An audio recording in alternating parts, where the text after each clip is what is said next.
Hello and thank you for joining us today for this information video for the 5th round of the Libraries Improvement Fund, LIF. We'll start soon, but before we do, this is a reminder that you are watching a recording, so feel free to pause and review as you need. This video is accompanied by British Sign Language interpretation, and captions should be visible on the screen. If you would prefer to read the text alongside the slides, you can go to the PowerPoint file with the notes on the same web page as this recording. My name is Kirsty Airley Ahmed, and I'm a Senior Officer in the Capital team at Arts Council England. This is our first guidance video of 2 for LIF Round 5, and is designed as an introduction to the fund, as well as a refresher for those who have applied before. We'll also highlight some areas of change since the last round, and a few tips for submitting your expression of interest. The second guidance video will be available in the summer and will be for those who've been invited to submit a full application. This second video will go into more detail on the application process. LIF Round 5 Overview.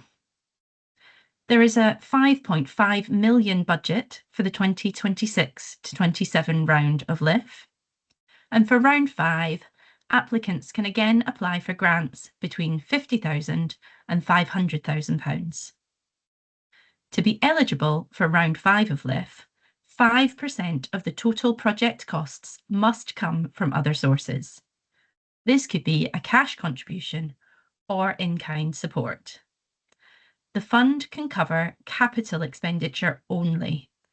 We define capital expenditure as an amount spent to acquire, maintain, or improve fixed assets, such as equipment, furniture, fixtures, vehicles, or buildings that will be capitalised on the grantee's balance sheet.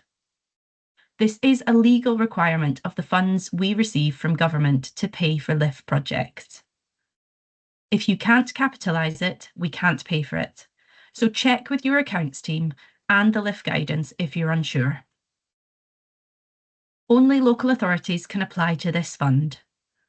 Other libraries can benefit as partners, provided they contribute towards the local authority's statutory function. But our funding agreements must be with the local authority, and therefore they are the only organisations that can apply. The funding period for this round is the 1st of April 2027 to the 31st of March 2030, and projects must begin no later than the 1st of July 2027. This is a competitive fund, and once again we are anticipating high demand for funding. We encourage ambitious projects that go beyond business as usual and that are exciting and interesting. We're looking for projects that solve problems and provide opportunities for library users. Organisations with a live LIF grant from rounds 2 to 4 may be invited to submit a full application. However, we may prioritise other applicants who have not yet been successful and/or who benefit other geographical locations. The aims of the fund. As with previous rounds, it's anticipated that the fund will be investing in the following broad categories: investment in digital infrastructure, such as computers, interactive tech and software, as well as investment in physical spaces, whether it's the structure of the space itself or the facilities within it. And through these project types, the fund aims to increase the sustainability and potential for transformation of libraries by developing more flexible, more commercial spaces, increase and improve digital access within communities, and connect libraries to their communities and increase library use. So let's look at the timeline for round 5 of LIF. LIF uses a 2-stage application process. The first stage is an expression of interest, an EOI. These are shorter and quicker than a full application, and they notify us of your intention to apply. After reviewing the EOIs, we will then decide how many applicants to invite to make a full application. Expressions of interest open on our grant system at 10 a.m. on Monday, the 11th of May, 2026. And the deadline for submitting an expression of interest is 12 p.m. noon on Friday, the 5th of June, 2026. Reviews will take place over the following weeks, and projects that show potential to deliver against the aims and outcomes of the fund will be invited to submit a full application.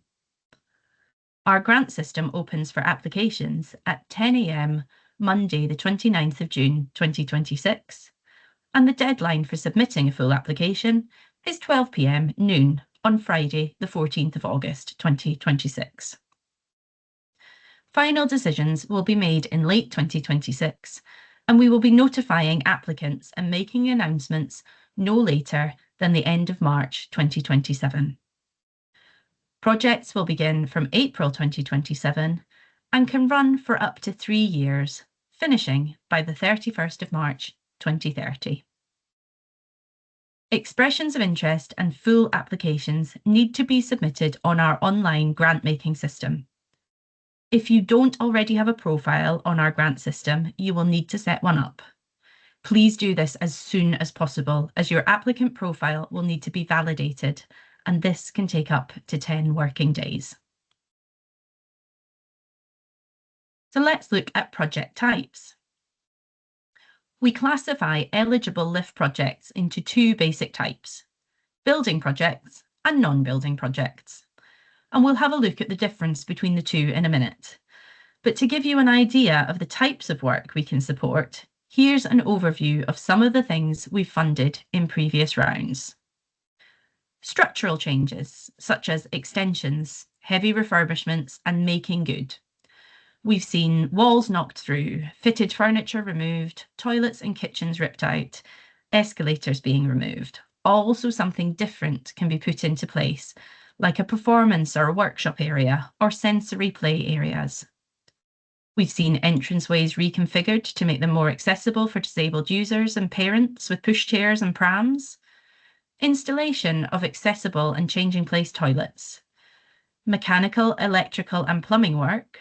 Upgrades and improvements or new work to make libraries more comfortable and more accessible, or to allow for more computers, for example. New floors, ceilings to accommodate digital equipment and new electrical work. Accessibility and SEND-friendly projects, particularly for libraries where this has been identified as a priority. Some libraries have looked at their internal design and signage along with wider structural changes to make a space that works for everyone. Purchase of digital equipment such as computers, hublets, interactive technology. There's been a strong focus on providing digital provision to library users and to transforming libraries as cultural and creative hubs, and the implementation of makerspace technologies and areas. Self-service kiosks and out-of-hours access, RFID updates. Purchase and installation of movable shelving to allow for better use of the space for user-led organisation type programming. And purchase of vehicles such as electric vehicles and tuk-tuks. This is not an exhaustive list, and your project might be one of these things or a combination of things depending on the needs of your library. The important thing is that you're responding to the needs of your library and its users. So you can apply for LIFT funding towards part of a larger project. If you are applying for a non-building project that is part of and dependent upon the completion of a larger project that does include building works, for example, if you're applying to us for furniture, fixtures and equipment of a library once the wider building works are complete, then your EOI and application should only include the elements you're asking us to fund and not the wider works. The activities you're applying for must start within the eligible dates for this round. The wider building project should be sufficiently progressed so that the LIFT project is not delayed by it. And the building project should not be included in the budget for the LIFT application. and it would not be considered partnership funding. Please review the guidance for more information on this point, and if you're still unsure, please contact us as soon as possible. So is it a building project? Well, yes, your project will be classed as a building project if any statutory approvals apply and are required. There are a few different types of statutory approvals, but the main ones for LIF are planning permission, outline or full. This is usually only required if you're building something new, like a building or an extension, or work to the local environment, such as car parking, for example. Building regulations approval. These cover new buildings and extensions, but they also apply to new mechanical, electrical, and plumbing work taking place internally, new floors, ceilings, and amendments to internal structures. Listed building consent.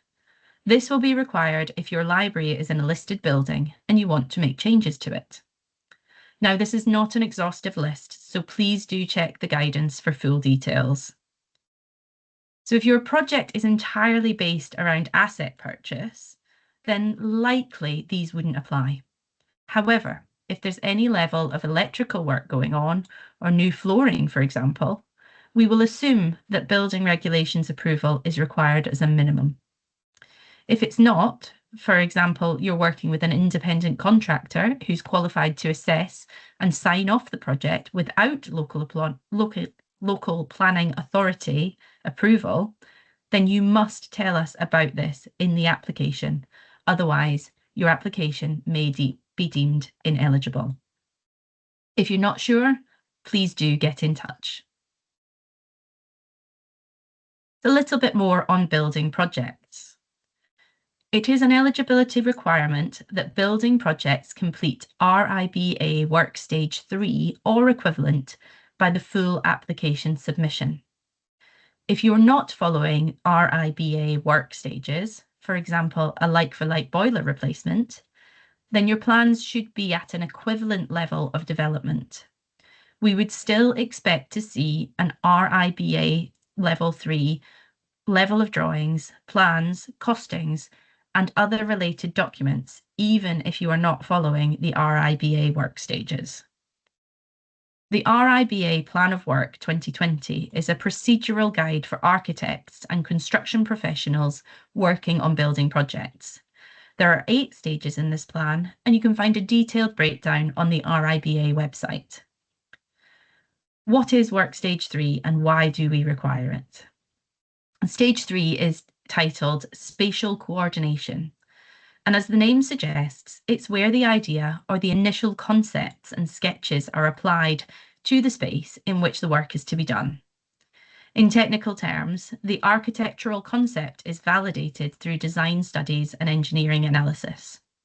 What this means in layman's terms is that qualified people, such as architects or engineers, will look at the work to date, measure up the existing space, measure up the work to take place, test it out, plan it, and draw it on a computer. It will be drawn to scale, so we'll usually see the measurements or scales in there. And there might be design notes, there might be floor plans and or cross sections. It's important that all aspects of your project are developed to RIBA Stage 3 or equivalent.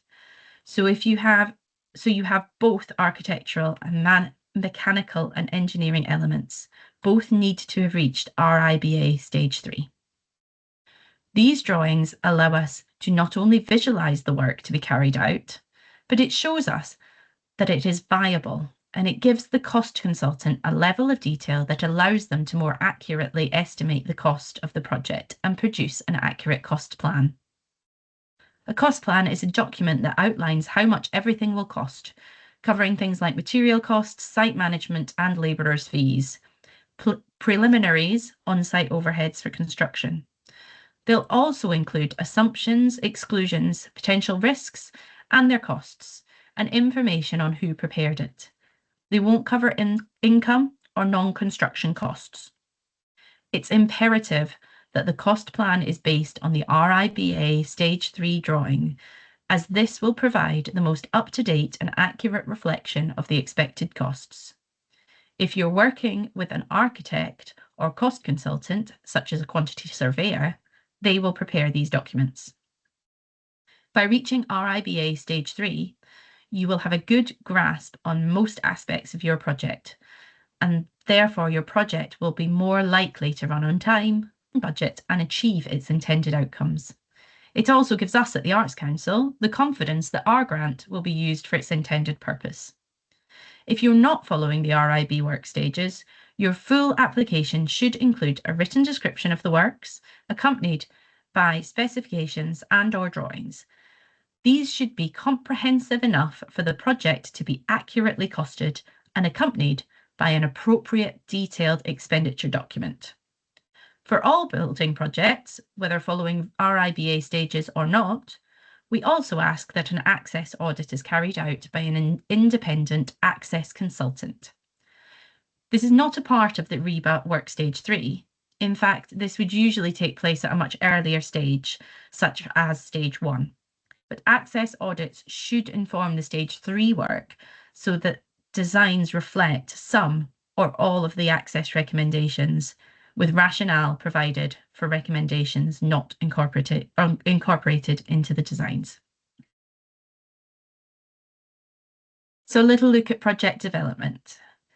To help us understand how far along your project development is, as part of the expression of interest, we will ask you to show us which documents or project tasks you have completed so far. Some of the items on the list on the screen relate to RIBA Stage 3, and others are to give us a wider sense of your project progress. We will ask if you've completed design information. For example, spatially coordinated architectural designs, including spatially coordinated building services and mechanical and electrical designs, if relevant to your project, a cost plan informed by design information, consultation with statutory bodies, for example, listed building consent, pre-planning permission advice, etc. Design team appointments, for example, an architect or conservation accredited architect, if relevant for a heritage project, principal designer, structural engineer, quantity surveyor, a costed risk register with mitigations, a timetable or programme of works, a costed condition survey that covers the full site, an access audit if your application includes access works. Please note that completing everything on the list does not necessarily mean that your project has completed RIBA Stage 3. When your application is submitted, we will complete a qualitative review of the information provided to determine this. So moving on to eligible costs. There are restrictions on what LIF funding can be spent on. First of all, only costs that will be capitalised on your balance sheet can be included. And secondly, only spending that takes place after you have accepted your grant agreement is eligible. So what can funding be spent on? Construction materials, preliminaries and fees, MEP, mechanical, electrical and plumbing costs, equipment purchases, software licenses, furniture and digital asset purchases, capital project management fees, contingency and inflation, provided it can be capitalised on your balance sheet. And what can't funding be spent on?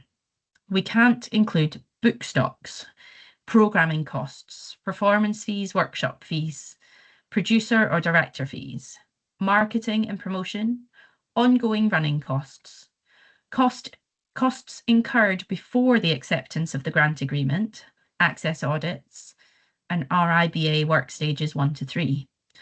Anything below de minimis limit as per your organisation's capital policy, and other non-capital costs. If you're not sure, don't risk it. Please get in touch for clarity.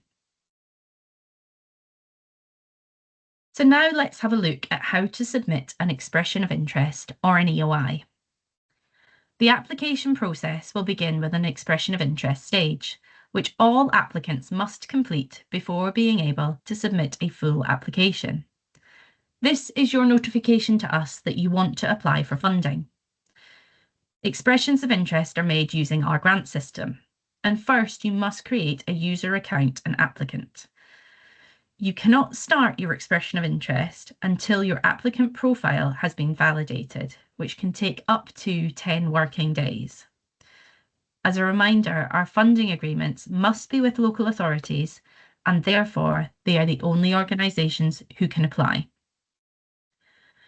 The eligibility questionnaire will confirm whether your proposal appears to be eligible for this fund. If your proposal appears to be eligible, you will be asked to complete the expression of interest. You will need to confirm the amount requested, the total project cost, and provide a headline budget. Confirm statutory approvals and RIBA design stage. Confirm the stage of the project development. Describe your outline proposal in no more than 2,500 characters or around 400 words. Confirm the library address details where the work will take place and confirm your ownership details. And provide visitor numbers for the past 12 months. Projects that are considered to have a strong potential to deliver against the aims and outcomes of the fund will be invited to submit a full application. So, writing the project proposal. As some general advice, every application, whether as part of the expression of interest or the basic details section in the full application, should include a succinct overview of the project.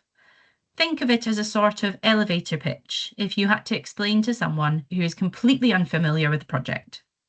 Start with a brief overview using who, what, where, when, why as a basic model.